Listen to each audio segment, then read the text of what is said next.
My name is Dr. Richard Balikian. I'm a double board certified facial plastic surgeon, and this is a day in my life. Today is Friday, it's the end of the week. We're gonna show up to the office and see our post-op patients from yesterday right off the bat, make sure they're doing great before we start any other surgeries. And then we have a great case this morning. We'll head back to our surgery center and get that facelift done. In the afternoon, I have some consults to see, some new patients I've never met before, excited to see how we can help them. And then I have some long-term follow-ups as well, 1 weeks, 1 months, and even 1 year patients. Check in, make sure everyone's doing well, take a look at their photos, and make sure everything's up to speed. We'll finish the week strong. We're looking forward to it.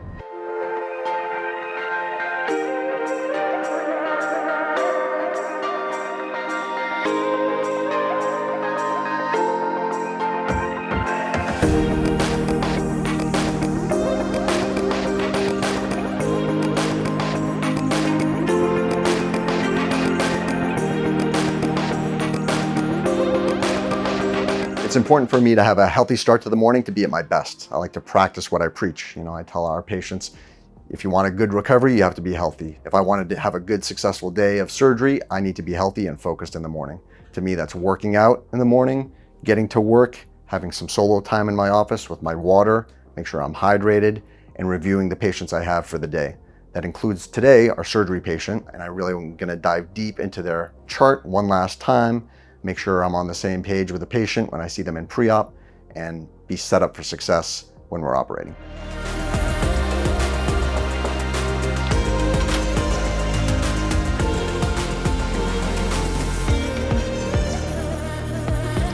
So our first post-op patient of the day is 1 week out from her rhinoplasty. This is an exciting day for rhinoplasty because this is the day the splint comes off.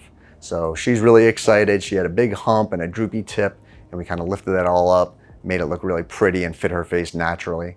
So I love this day too, because I get to take the splint off and show off our good work, and the patient loves it and I love it. And this is why I love my job, because it really is artistry. I get to enjoy the project well done and seeing the results even at 1 week. The patient looks great with a splint removed. The nose looks wonderful. She's thrilled, I'm thrilled. We're gonna see her back in 3 weeks and make sure the swelling continues to go down over the entire year. Now I'm gonna transition from seeing my post-op patients to really getting my mind focused on surgery patients. So we're gonna head over to the surgery center and see my patient for the day.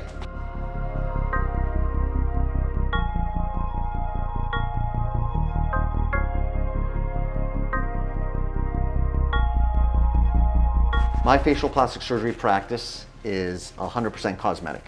I specialize in the extended deep plane face and neck lift approach. It's a very advanced technique that's technically very difficult, but leads to most natural, beautiful results. We're very proud to be able to offer that. I also do a lot of rhinoplasty, primary rhinoplasty for first-time patients, as well as revision rhinoplasty. I also do a lot of blepharoplasties to make people look better. So our patient today is a patient in her 60s that has some jowls, a heavy neck, some tired-looking eyes, and some volume loss. So we're doing a lower face and neck lift via the deep plane approach. We're doing a lower eyelid blepharoplasty, and we're gonna finish off with some fat transfer. So we're gonna rejuvenate with a facelift, we're gonna take away the tired looking eyes with the blepharoplasty, and then we're gonna finish it off with the fat transfer that allows me to take away all the shadows, make things look their best, and that really allows me as a sculptor to paint the final picture that I wanna paint. And that's why I love what I do. It's really art and science all combined in one.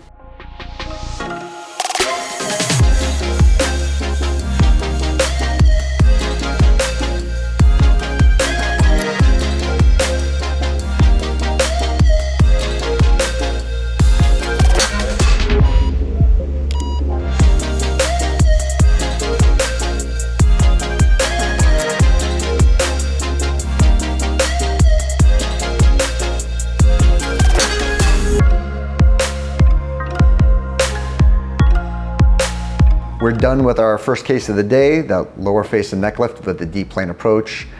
Patient's gonna love it. I think it looks really good. We're really proud of the work we did today. The reason I chose facial plastic surgery was because you can continue to push yourself to advanced techniques like the ones we're using today. I saw a lecture by Dr. Gene Tardy at age 70 talking about what he was doing differently with his rhinoplasty technique at age 70. And I thought that was really amazing, eye-opening to me, that this field is one where you can continue to push yourself And that rung true with me. I have a growth mindset. I really want to push myself, come up with different techniques. And this field allows you to do that. You never get stagnant. You're always thinking.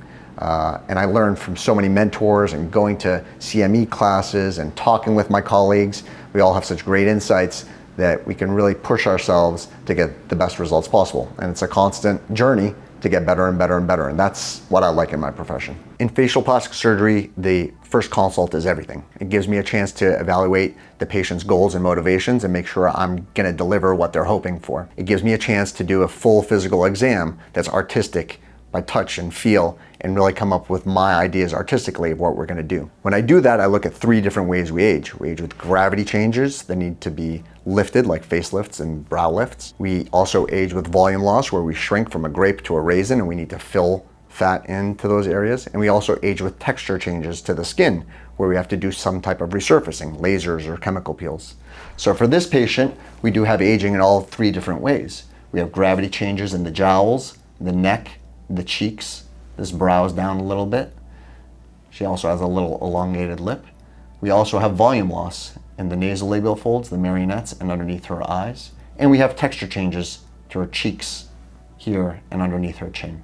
So we're gonna evaluate that and come up with a plan that works specifically for her, not just saying, hey, this is all the things you need, but listen to her motivations and come up with a bespoke plan for her. Once I'm done with the consult, it's time to talk to my manager and scheduler, Aaron, who's gonna talk to the patient and get them scheduled.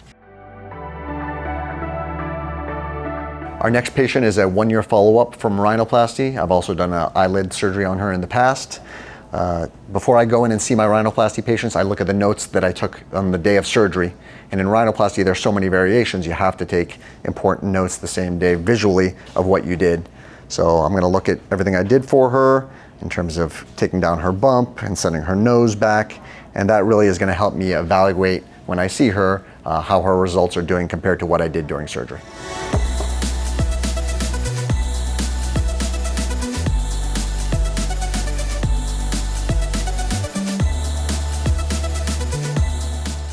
At the end of clinic, we've seen all our postoperative patients. We've taken photos of the long-term follow-ups, and it gives me a chance to come back to my office and see the photos that we've taken and evaluate how they've done. So the patient I'm looking at now is somebody who we did a year ago. We did a lower face and neck lift. We did a lower eyelid lift. We did some fat transfer to her, and I'm really looking at, have we improved those jowls? Have we lifted the cheeks up?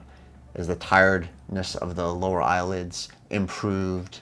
And it gives me a chance to really kind of look back as well and evaluate if there's anything else I wish I had done differently. We've had a busy day here in the office. It's been mostly clinical today. We've been doing surgeries and post-op patients. Oftentimes, my free time during the day is also spent on the business side as well. I'm a solo practitioner running a practice. That takes a lot of effort as well. So oftentimes my lunches or spaces in between are filled with other meetings, whether it's from the med spa or marketing or HR. We're really staying busy to make sure the practice is doing well. Had a great successful day. It's time to get out of here. I'm lucky that I get out at 4:30 most days. Time to get home and enjoy the weekend. When I'm done with my day at work, I'm really excited to get home and see my kids and spend time with my amazing wife. Today, my wife told me that she's gonna take the kids to the park, so they'll be back later. So I'm gonna take that opportunity to hit the golf driving range and work on my game.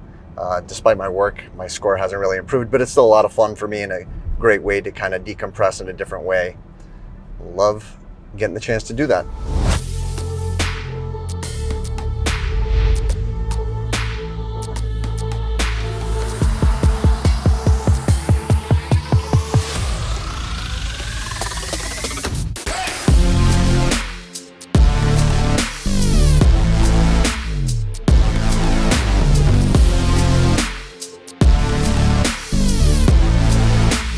People ask all the time, how does lifestyle make a difference in the choice you make of what field you're going to go into? And it's a really important choice to make. You have to consider how are you going to be able to do the things you want in your life. To me, the most important thing is having time to be a good dad, to be a good husband, spend time with family and friends.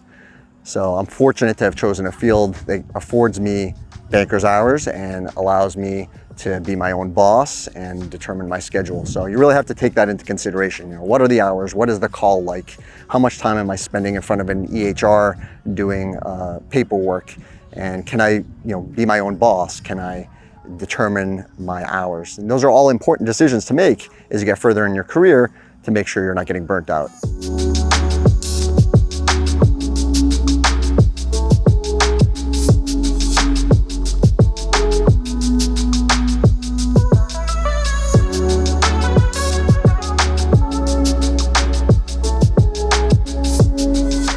A lot is made of the work-life balance, and to me, they're not two separate things. It's really a continuum.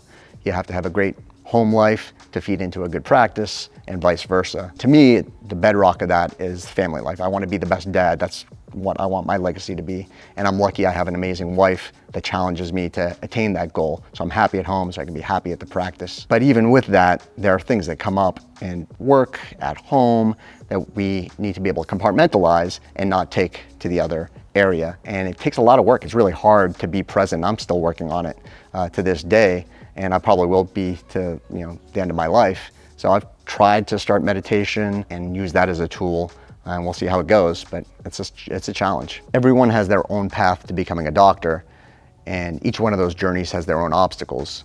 For example, for me, I really did great in AP Bio in high school and thought I'd do the same easily in college, but I didn't get the scores I wanted in the first semester. And I really had to decide, is this something I really want to push through and do to become a doctor?